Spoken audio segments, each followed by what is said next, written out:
So we all, at one point or another, either have to go to the doctors because we have a cold or something. But the area that seems to be the most challenging is chronic illness, whether it be a child, a baby, or an adult. You know, people are like, oh, okay, well, this seems like a medical talk, but it does relate to money a lot, because what people don't realize is that I would say medical is the number one reason people file bankruptcy. Absolutely. And I will tell you, if you get a hospital bill, never pay it first. Always get an itemized list. Yep. Always double check it. And if you're still not sure, find an advocate. People also don't realize the importance of medical and durable and financial power of attorneys, and how if you don't have them, people can't help you. Hey guys, and welcome back to another episode of Financial Mastery Simplified. I am your host, Jax or Jax Crider, and today we have Mrs. Terry, and I'm gonna butcher it again. Is it McLellan? McClellan. There you go. Sorry, guys. Anyways, she is an independent patient advocate, and she's going to tell us a little bit about what exactly that is here in a minute. But we are super excited to have her on today. So, Terry, welcome to the show. Tell us a little bit about yourself and kind of explain what it is exactly that you do. Sure. Well, thank you, first of all, for having me. Of course. I appreciate that. And yes, Terry McLellan, I'm an independent patient advocate. And what does that mean? Short little elevator pitch, I call it, is I help people navigate the healthcare system. And then somebody says, well, what does that mean? So we all, at one point or another, either have to go to the doctors because we have a cold or something. But the area that seems to be the most challenging is chronic illness, whether it be a child, a baby, or an adult. My niche happens to be elderly because we are living so much longer, because we are creating so many healthcare things and avenues to stay alive longer than what we used to. Absolutely. And so I'm able to help what I call the sandwich generation a lot. So if you're a mom and you have kids and you have parents and you're like, gosh, if I take care of my kids, I'm ignoring my parents. If I take care of my parents, I'm ignoring my kids. So a lot of people will look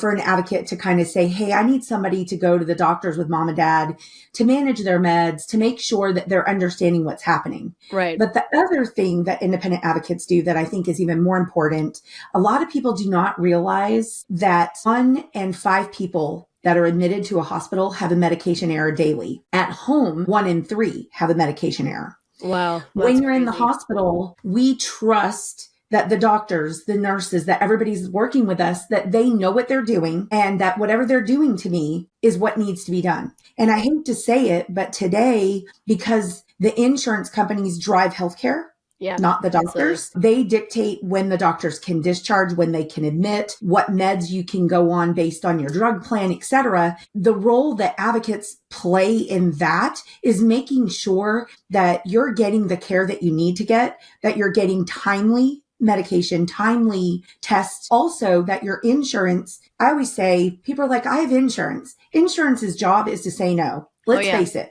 Part of your talk is money, right? Yep. Well, insurance wants to make money. How do they make money? They make you pay a whole bunch of money, and then they say, no, no, no, no, no. Absolutely. And my job, and independent advocate's job, is really there to basically work with the doctors when they write an order for something and explain why the insurance should cover it. So that is, or why you should be able to go to a rehab, or why you should stay an extra day in the hospital.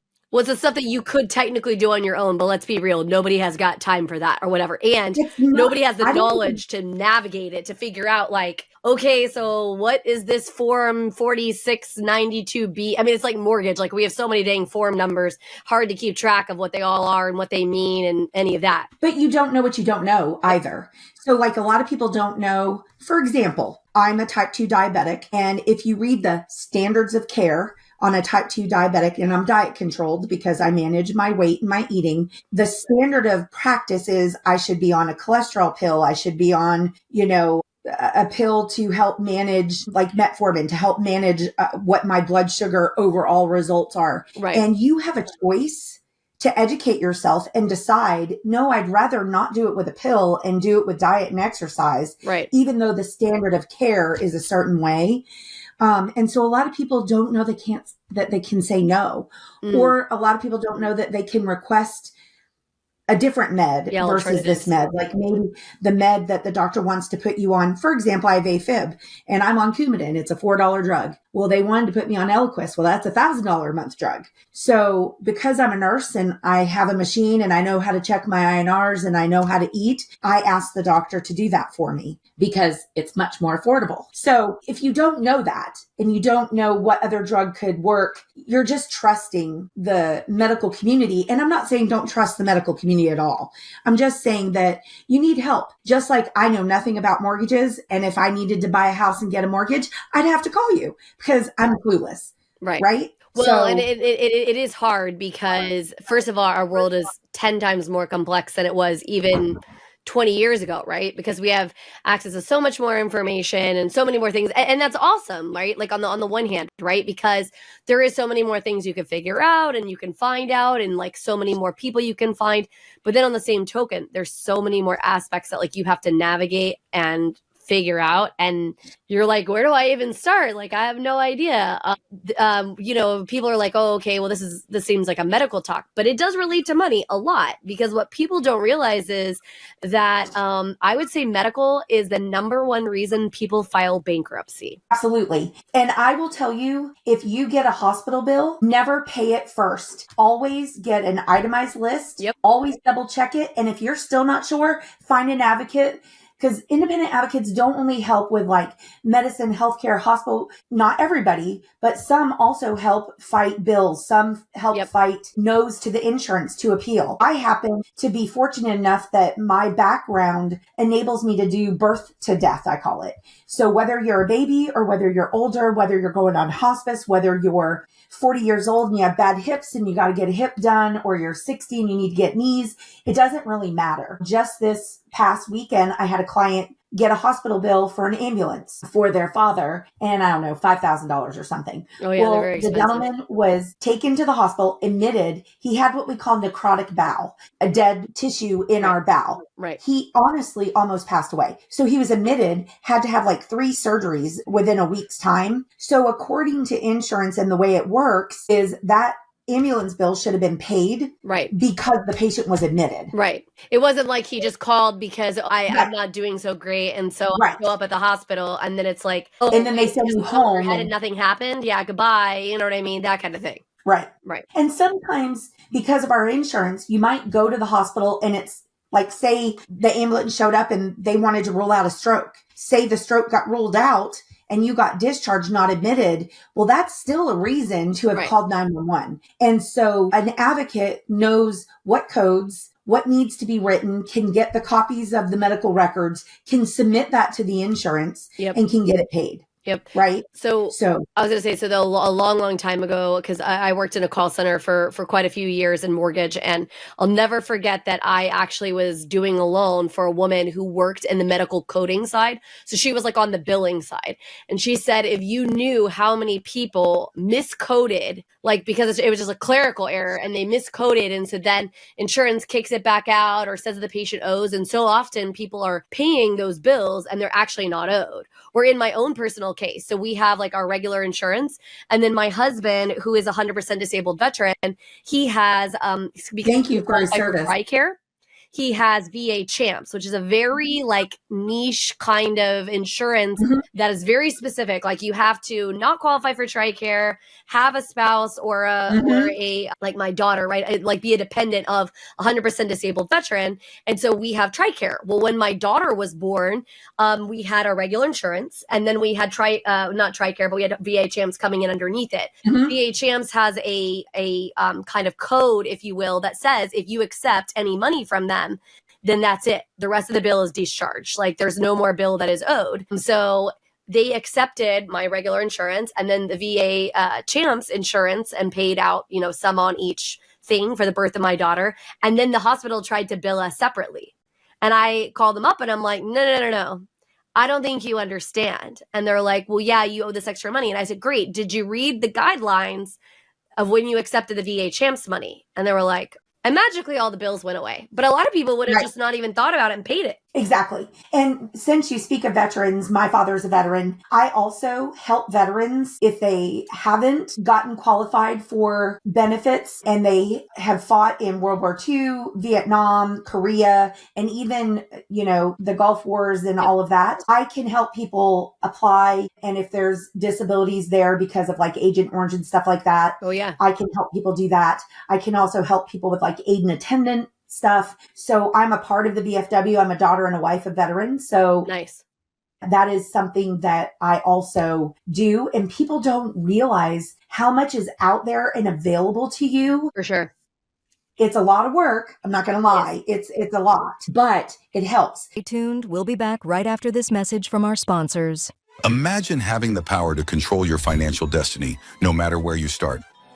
Welcome to the Financial Mastery Simplified course and resource platform, where financial education is tailored to your unique journey. We cover everything you need, from basic budgeting and saving strategies to advanced investing and retirement planning. Learn at your own pace with lessons that match your level of experience. Whether you're a beginner or looking to enhance your financial knowledge, join our community of learners and benefit from shared insights and expert guidance. The Financial Mastery Simplified course and resource platform equips you with the skills and confidence to take charge of your financial future. Ready to master your finances? Enroll in our courses today at the Financial Mastery Simplified course and resource platform. Start your path to financial independence now. Hello and welcome to PBJ Mortgage, where your home ownership dreams become reality. Today, we want to share why choosing PBJ Mortgage is the right choice for your home financing needs. At PBJ Mortgage, we're built on a foundation of values that drive us every day. Our commitment to educate, empathize, and empower our clients sets us apart in the mortgage industry. Our clients are at the heart of everything we do, and their success stories speak volumes. With years of experience, our team possesses in-depth knowledge of the mortgage programs, ensuring you receive expert guidance and the best possible rates. We offer a diverse range of loan options to suit your unique needs, including conventional, FHA, VA, and more. No matter your situation, we've got a solution. At PBJ Mortgage, we pride ourselves on providing personalized service. Our dedicated loan officers are here to guide you every step of the way, making the process as smooth as making a peanut butter and jelly sandwich. We understand that time is of the essence, which is why we've streamlined our processes for efficiency and convenience. Transparency and clear communication are paramount. You'll always know where you stand throughout your mortgage journey. Reach out to us today to set up a call to discover your options. If you're ready to make your home ownership dreams a reality, contact PBJ Mortgage today. Let us empower you during this exciting journey. Phone number 4-693-733-107 www.pbjteam.com. Visit our website or give us a call to get started. We look forward to helping you secure your future home. PBJ Mortgage, where home begins. Thanks for your patience. Now back to our conversation. People also don't realize the importance of medical and durable and financial power of attorneys, and how if you don't have them, people can't help you. And if you're a veteran and you're older and you're what I call a solo ager and you don't have any children, if you haven't listed somebody as you're on a VAD, they have their special forms. It cannot be a civilian medical or financial power of attorney. It has to be one from them. And if you don't list somebody, do you know that you can't get any of the medical records health-wise at all? At all. And the business side, the benefit side of the VA does not communicate with the healthcare side. It's two different things. And I know this because my father's a veteran and he's on hospice, and I've had to and talk about TRICARE and Medicare, TRICARE for Life and Medicare. People try to send my dad a bill and I'm like, nope, he is 100% covered. Exactly. I was going to say, So- well, and the thing is what people don't realize is it is about the money. And let's be real, insurance is just trying to collect where they can. And so Exactly. so often that people are like, oh, well, I don't want to pay it. And I get it. From my perspective, right? I get it. They don't want it to end up in their credit. And that's what they're afraid of. What most people don't realize too is from the money side, from the credit perspective, it's actually fairly easy to remove medical collections because of the HIPAA laws. Because in order to hold a collection on credit, they have to abide by what's called FACRA, which is the Fair Credit Reporting Act. And in order to meet the Fair Credit Reporting Act, you must prove that the debt belongs to somebody. And in order to prove the debt belongs to somebody, they have to break HIPAA. So they have to decide which one are they breaking. Are they breaking FACRA or are they breaking HIPAA? And usually they would rather break FACRA, and so they'll just pull it off. Well, the other thing is they sell bills. Mm-hmm. They do. So like your hospital, if you don't pay within 30 days, they automatically send it to collections. Yep. Well, once they send it to collections and somebody buys it, just like you said, because of HIPAA, they don't have all the specifics. Correct. So you get this bill and you're like, I don't even know who this company is. Yep. And then you ask them to prove. And just like you said, if they can't prove it, then technically they have to remove it. That's correct. Yeah, they have to. There's certain pieces that they must identify. But the problem is that they're going to kind of try to get away with what they can until you force them. It's so different than they're going to bill you. And so for those of you who are listening who've ever received bills and you're like, oh man, I don't even know if I should have paid that. Make sure that if you're not going to be hiring somebody like Terry to be able to help you with long-term kind of stuff, it's like a one-off, that you get some information, because you'll be surprised at how many things your insurance does actually cover if you actually just kind of push back on it. They're not going to just tell you out of the goodness of their heart. I'm just going to be real with you. They're not going to do that. Well, now I'll give you a personal example. I had a mammogram earlier this year, and I'm self-employed, so I am self-pay. Right. I choose the option of a Christian Medishare option, and I have Aflac, right? Okay. Yep. So Christian Medishare or any Medishare program, the way it works is a group of people get together and share medical bills, basically is what it is. And so you have a premium like an insurance, and it's paying other people's bills. Right. And then you have your max out of pocket that you have to share before your bills can be shared. Yep. Like a deductible. Yep. They are not called that in the share world. Sure. But same concept. So general ideas. Yeah, to help understand. Sure. So for me, my Aflac, I have a emergency rider. So if I get admitted, God forbid, stroke, heart attack, whatever, I get a one-time lump sum of money that would cover my max out of pocket for the shared stuff. And then the shared would pay my bills once they came in, provided once I got it that it wasn't a pre-existing condition. I've been on Medishare for 4 years now, so they will not help cover pre-existing conditions for 3 years. Right. So you have to know the rules. Correct. But it's very similar to insurance, right? So that makes me a self-pay. Well, when you're a self-pay, do you know it's cheaper even than copays sometimes to do self-pay? So when I go to the doctor, to do self-pay for a doctor's visit, my copay on an insurance that's, a low deductible, high premium, whatever, might be $150. And if I say I'm self-pay, they'll say, oh, $50. You know what I mean? And that's what the hospital or the doctor's office or whoever's charging, right? Oh, yeah. When I had my mammogram, I went in, I said, I'm self-pay. So I paid for the actual mammogram, and they educated me, which I already knew, and said, you're going to get a separate bill from radiology. So if you don't know this, whenever you go to the hospital, you always will have a doctor bill and a radiologist bill, a lab bill, and your hospital bill. And people don't know that. They think it's always so messed up. You're like, how many bills are you going to send me? Like 40? Right. Exactly. So when I got a bill in the mail, it said $500 and it said left breast, right breast. And I was like, $250 per breast I've already paid. So I called the insurance, or I called the bill at the facility on the bill. And they said, no, what you paid for was the mammogram. And I said, oh, so you're telling me that the doctor, I went in at 6:00 in the morning and I was home by 7:30 and had the results by 7:45. So you're telling me they're charging me $250 for a radiologist to read each breast.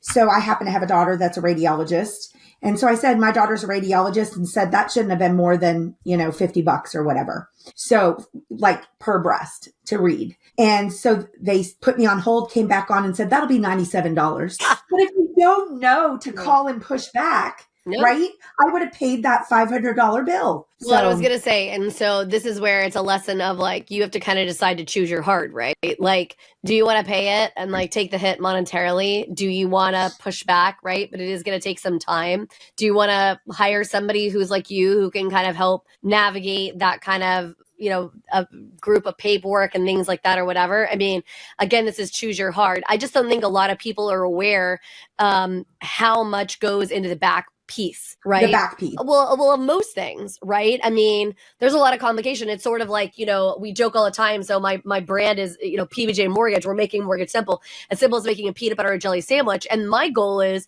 for you not to see the complicated hot mess on the back end of mortgage, right? Like you shouldn't, you're paying me, I'm the expert. Like I should be handling like all that junk for you, right? Right. You should just have to come to me. I give you my expertise. I say, hey, Terry, this is what I need you to provide.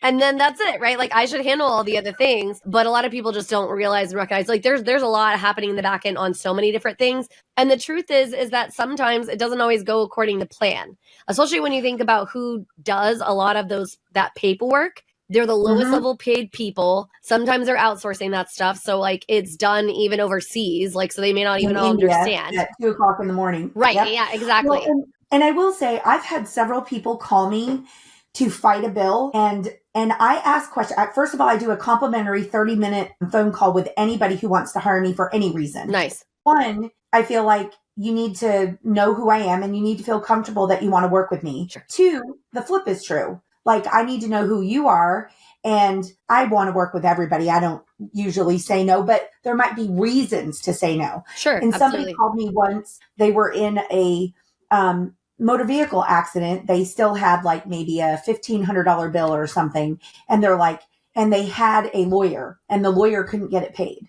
And I said, I appreciate you calling me, but if a lawyer who deals with, you know, wrongful accident suits couldn't get that paid, I'm not going to be able to get it paid. Yeah, absolutely. That's going to be a little bit of your pay grade. I'm really good, but I'm not that good. But also, like, to your point, if you've got a bill that's under $1,000 and it might take me, you know, 20 hours to fight it, it might just be worth it to pay the $1,000 because, you know, I'm not super expensive, but I'm not cheap either. Sure. So if I look at the information and I'm like, you know what, it really is going to cost you more to hire me than not. And so somebody might say, well, what's an example of hiring? So I had a client once that was in the hospital for 9 weeks and he was 40 years old and he had 2 children at home and a wife that homeschooled. That was an hour and a half away in Oklahoma. Oh, wow. And he was in Texas in a hospital. She called me on a Sunday night. I went to the hospital. When she called me, she said, they are medevacing him right now. He had coded already twice. In 9 weeks, he coded 3 times. I can say he's at home and alive and doing well now. And this was 2.5 years ago.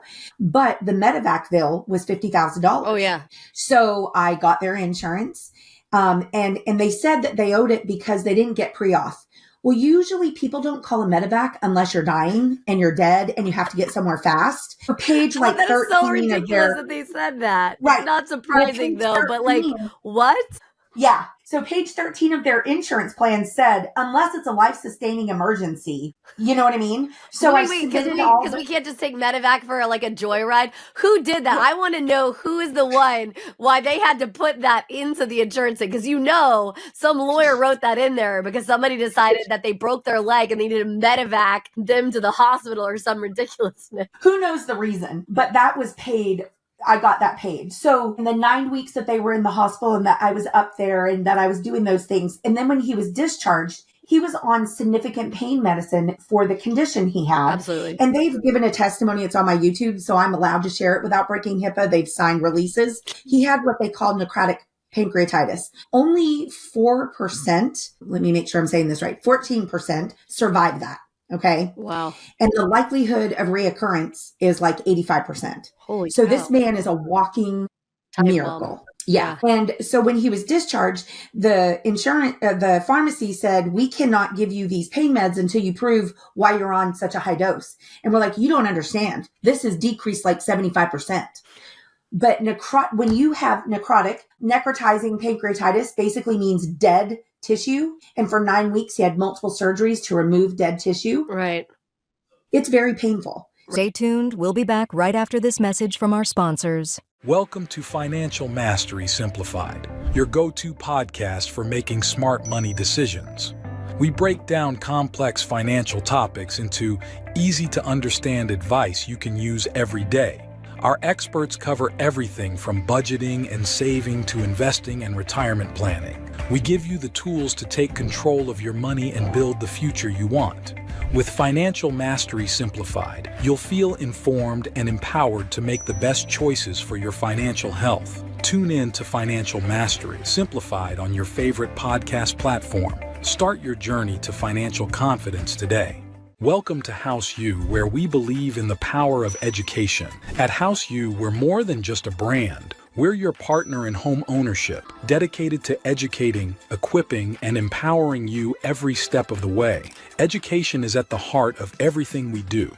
We offer comprehensive resources designed to make home ownership simple and accessible for all.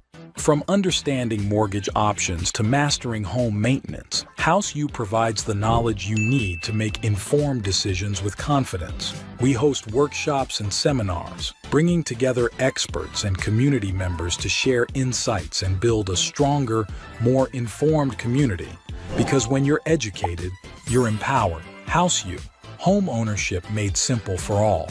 Visit our website or contact us today to start your journey with House U. Empower yourself with knowledge and embrace the joy of home ownership. Thanks for your patience. Now back to our conversation.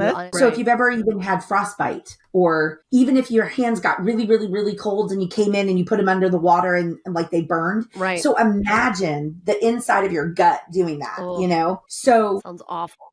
they had to pay, I don't know, like close to 10 grand for their pain meds because he couldn't go without them. Right. Then I fought the insurance. Yeah, and of got course. it Well, paid yeah, back. because he's like, I can't survive without this or whatever, so we're gonna upfront the money, but we need to get that money back, so you're fighting to Right. get it back. So I was able to basically get $60,000 of debt, paid off.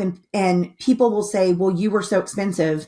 And you can go to YouTube, my YouTube channel, and watch his testimony. He says the amount she saved us is nowhere near the amount that we paid her. It's an interesting thing that we find it in mortgage all the time, right? Because we live in a society where, because we have so much free access to information, we think cheapest is best, right? Like, well, I can do that for myself. Just like that's why I just said a minute ago, choose your hard, right? Like, what version of hard do you want? Because the truth is that anybody who is smart enough and has access to the internet probably could figure out a lot of what you're doing. Maybe they don't have the level of expertise. Like, it would be a lot more of a researching game for them to figure it out, but they probably could like get themselves there, right? With enough conversations and research and watching videos or whatever. But then you have to ask yourself, like, what was that worth, right? So like people, and like I said, it's the same thing with mortgage, because people get mad at me because if they're calling up to get a mortgage, the first question that they have for us is like, well, what's the interest rate? And I'm like, that is irrelevant. And they get mad at me for saying that. Like, I literally wrote a whole chapter in my book called Debunking Conventional Wisdom, why interest rate is most definitely not the only thing that matters. Because what they're not understanding is there's so many factors that's going into dial in that interest rate. I can't just spit you out something and one, it be accurate, and two, it be related to your situation. And I've spent 20 years of expertise to figure out, myself and my team, to ask questions, to drill down on exactly what you need. It's no different with your space, right? And so it's like, okay, well, if you're going to ask somebody, I mean, like a perfect example, you would be a great person to have for like my father. So my father is a hemophiliac, and that's a very rare condition. In fact, I'll never forget when we went to go deal with IVF and we're in there with the fertility doctor and he's asking us about, medical conditions for our family, like cancers and all this stuff. And my husband are saying, no. We get to the fact of, is there anything else? And I was like, yeah, my dad's a hemophiliac. And the doctor looked at me like, what? Then he said, is your dad still alive? And I'm like, yeah, but he almost died from a routine colonoscopy because he has a rare blood disease that creates a lot of challenges. Right. And when that happens, he has to have factor 8 shots, which are literally like $75,000 a shot. Yep. And you have to have like one every 12 hours. So it's crazy because the medical expense or whatever, and I mean, he's got really great medical care, luckily, right? And like health insurance, but it's crazy when you're dealing with those kind of situations. So, I mean, let's be real. We're not saying Terry's your girl if you are just fighting some little small time hospital bill or something like that. But she's probably your girl if you got something chronic going on or you have a lot of heavy expenses. But people just aren't aware in general at how expensive medical stuff is. People are also not aware that they can still research. For example, even if you have insurance. So I needed to get a knee x-ray a few weeks back and the hospital was like $1,800. But before we could do it, you need to go see the doctor to get it. And I said, okay, well, the doctor's not going to be able to tell me what's wrong with my knee without an x-ray. So why do I need to pay $500 to see a specialist to then go get an $1,800 x-ray? Right. So what I did is I called a concierge doctor and saw them for $75. They wrote an order for an x-ray. I called around to all the x-ray places and I found a place that I could go and I only paid, I want to say $450, $480. And then most recently, my chiropractor said, the next time you need a knee x-ray, let me know. I'll charge you $69. I was like, yeah, I forgot that chiropractors have x-rays in their office. So, and they can't do all kinds of x-rays, but they can do spine and knee and back and neck and whatever. So ask around because your insurance is going to get billed the $1,800. And the reason places bill so much is because the insurance are always going to pay less. So, and the insurance might pay $900, right? And accept it. And there might be no copay for you depending on the insurance plan. But if you go somewhere that's $480 and your insurance covers it, you've saved your insurance money too. And people are like, well, why do I want to do that? Well, if more of us did that, then we could bring down the cost of insurance. Yep. Now I know that I'm talking hugely global. We got a lot of lobbyists in DC that, you know, our insurance industry, our hospital industry, medical industry, our pharmaceutical industry are all fighting for all this stuff. And they're pouring all this money into our government. And that's what dictates our rates. Absolutely. So when we wake up and we figure that out and we start taking some responsibility, but like you said, we don't all have time. If you're a single mom with 5 kids and your husband just died, you don't have time to do that. You know? But the thing is that you have to have the awareness. That's the key. Right. And like the whole reason that the podcast exists is because there's so many people who just don't have a clue. Like they don't understand how any of that works. It's no different than I can't tell you. So, man, all the hail people hate me so much. Like the roofers, like the fly-by-night ones, because I was quite a few years back, I was like the very first house in the neighborhood. And because I have a background in insurance, so property and casualty, I've also sold life insurance. I do mortgage for a living. I have a law degree. So I have like all these really practical related things in financial world and financial space and all this. And so they would stop and they would knock on my door and they'd be like, hey, the hailstorm came through and can we check your roof? And I'd say, sure, absolutely. Go on. I knew because of the level of hail like that, most of the time it wasn't gonna whatever. And they would try to convince me that I needed a new roof. I'm like, great. Can you show me the photos? Oh yeah, see? And I'm like, cool. So could I not just take a couple of shingles and like repair that? Not need a whole new roof? Well, I mean, your insurance will cover a whole new roof. And I'm like, yeah, cool. But what's going to happen is it's going to drive up the cost for everything. Well, it's not going to affect your direct premium because of the fact that they, it's an act of God. So it's not going to like negatively surcharge on your insurance. And I said, yeah, I'm well aware of that. I used to work in insurance. However, what most people don't realize is if everybody is doing 8 million hail claims, it's going to raise the pool of like the whole area up in cost. And so people just don't think about those kinds of things, right? Like you have to look at it from your perspective of like, okay, what's best for me and my family? And then like a broader perspective of how does that affect everybody as a whole, right? It has to be a dual approach. Do you not feel like our world today has kind of become very selfish though? And it's like, well, it doesn't affect me, so I don't care. Correct. Well, that's the problem we have with our world right now is we don't care about our neighbor and the next person. And if we did, we would all be in a better place. Yep. Also, some insurance companies will get up there and they'll say, he can cover the deductible, this, that, and whatever. Which is illegal in Texas anyway.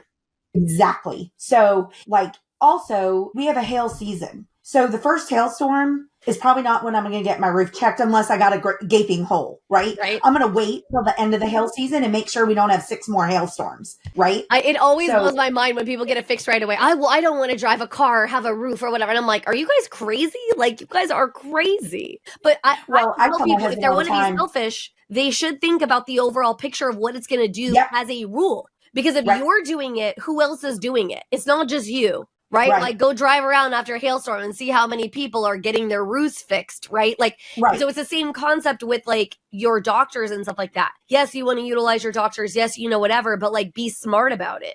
Like be smart Right. about how you use it, because with anything with money, it's a resource to use nonetheless, and understand that if you don't use it properly, it can have negative effects. That's reality. I also do a lot of things that I don't charge for to educate on purpose, because Right. I believe my job as a nurse is to give back. Also, my job as a person who serves the Lord is to give back. Sure. So a lot of people don't know how many, like this, every time there's a graduation, I say to all my parents that have seniors, because we can keep our children on our health insurance until like 25, 6, I 26. think. It's Okay. a long time now. It's Right. it's 25, but it might be 26. But once your child turns 18, guess what? HIPAA kicks in. Yep. And it always kicks in. But if something were to happen to that child, they would go to college, join a fraternity, get too much alcohol in their system, go to the hospital, that hospital does not have to talk to you. I tell every parent, get a medical power of attorney. Your child can change it later when they get Sure. married to a different person. They don't have to pick mom and dad. I hate to say that, but they don't. They can Sure. pick anybody they want. They can pick an older But- sibling, an aunt or Right. uncle, grandma, grandpa, Right. like whoever. Right. But also I say everybody needs a medical and financial power of attorney. One of the things I do in our church with young families, they have children, they don't get life insurance, they don't get medical power of attorney, they don't get anything. Something happens and the hospital can choose whether or not to communicate with you. And there's nothing an advocate can do if you don't have medical power of attorney, because you have to give me permission. And if you don't have permission to give me permission, so that's a hot button for me to teach. It's also a hot button for me to teach about durable power of attorney and also solo agers. Because solo agers, those are people like myself that don't have biological children. You need to make sure that you prepare for Sure. who's going to wipe your butt if you become a stroke victim or Right. whatever, And I know that sounds silly and whatever, but the cost of healthcare and the cost of if you need private care around the clock privately is $30,000 a month today. Oh yeah, it's incredibly expensive. It's incredibly expensive. And people are like, well, that's a problem. And I'm like, well, that's only paying $30 an hour for somebody to use a Hoyer lift, to lift you, to turn you so that's backbreaking work. And usually that caregiver doesn't get all that money because that caregiver's usually coming through an agency. So they're probably getting 16 or 17. Right. And the agency is then paying, Medicare, taxes, insurance, etc. So people have really it's such a passion for me to have your living will, have your advance directives, forget money, forget patients, forget a business. Like if I could get the entire world to do that, that would help so much. It's crazy. It's yeah, just I mean, crazy. honestly, I was trying to think of which ones we have and don't have. I might have to talk to you and figure out, because I know we have some of them, but maybe not all. Like I know that we have trust in place, and I've talked before in the podcast about trusts and like just protecting. I mean, just people don't realize, and there are ways to do it where it's not going to break the bank anymore, right? Like I think Texas is wonderful. What'd you say? I said Texas is wonderful when it comes to, you're so right. If you have any assets, putting them in a trust and something horrible happens to the family or a family member medically, that trust cannot be touched. Right. At all. And if you They go can't through drain all you your dry. money and run out of insurance, we can apply for Medicaid. But if you don't put that house or that property or that whatever in a trust, they'll give you Medicaid, but they'll take that house when it's all said and done. You know what I mean? So Yeah. People just think every that state's different. all that kind of stuff is for the wealthy. Like that's what they have in their brain is like, oh, I can't afford to do all these things. But there has been like things that have made it so much more reasonable. Like I had a guy on from Legal Shield, right? And like, it's like a very small amount a month that you pay, and they'll do a lot of those kind of forums and things like this for you, right? So I get it if you're living paycheck to paycheck. But again, this is all about what I talk all the time, which is choose your hard. Like, what hard do you want? Do you want hard of like, oh, I don't want to deal with that right now, whatever. And then all of a sudden you're trying to hire somebody like Terry, but oh, wait, you can't because you don't have the right authorities, and your spouse is in that thing dying. Like, you know what I mean? Like, what do you want? Like, so you got to pick your heart. Right. Well, and if you're not prepared and you're the financial supporter of the household and you die or get a severe illness, you really haven't put your family first. And I know that really sounds harsh. No, it's a truth. And I'm not saying because you're poor that you're not putting your family first, but I am saying there are ways, just like you said. Yeah, And there are also resources. There are. 100%. And yeah, totally available. The other thing on financial power of attorney that's a hot button for me, and people don't know this necessarily, because we live in such a cyber crime society, the basic financial power of attorney form in most states, but specifically in Texas, do not work at banks. And I tell people, if you don't get it done in a trust through a lawyer, go to your bank, ask them for their form, and list somebody as your financial power of attorney, Sure. because then it's the bank's form and they'll accept that. Does that make sense? My mom passed away in January, and my dad, God love him, hadn't removed her from the accounts yet. And now my dad's on hospice, and my brother had to go to the bank to pay bills and stuff. And they said, well, your mom's listed as the next person, so we can't give you any information. So he had to go. Thank God my dad had me as an advocate, and he had the right durable power of attorney. And my brother, all he had to do was produce the fact that my mom was dead. So he had to produce a death certificate. But that was also hard, because here he is putting his dad on hospice and being reminded of the passing of his mother. So if you just do those things ahead of time, you even save angst and pain from your whoever's doing it for you. You know, so like you said, it's not always all about money. Sometimes it's about just providing an ease. Nobody likes to talk about passing or being sick or things like that happening, but we live in a fallen world, and that happens. And if we're prepared, then we're actually loving our loved ones. And I'm not saying if you didn't do it that you didn't love them. So I want to clarify that, because, you know, somebody will say, oh, I don't have whatever. And but the truth is that no, I mean, you feel exactly as I feel, which is you have to live a life with intention. And my whole goal with Financial Mastery Simplified is your life, your terms. So if you want to listen to this episode and be like, Terry and Jackson don't have any freaking clue what they're talking about, I don't want to listen to any of that. That's great. And that's fine. And you're not going to hurt my feelings, and I'm not going to go home and cry about it. That's perfectly fine. We're trying to give you good information for you to be able to succeed in the way that is going to resonate with you and make sense for you. And a lot of people just don't know some of these things, right? And this has been an amazing episode of just lots of great knowledge. Terry, we'll definitely have to do this again sometime soon. In the interim, though, I think you have an offer for the listener. So I'm going to let you make that offer, and then we're going to wrap it up. Sure.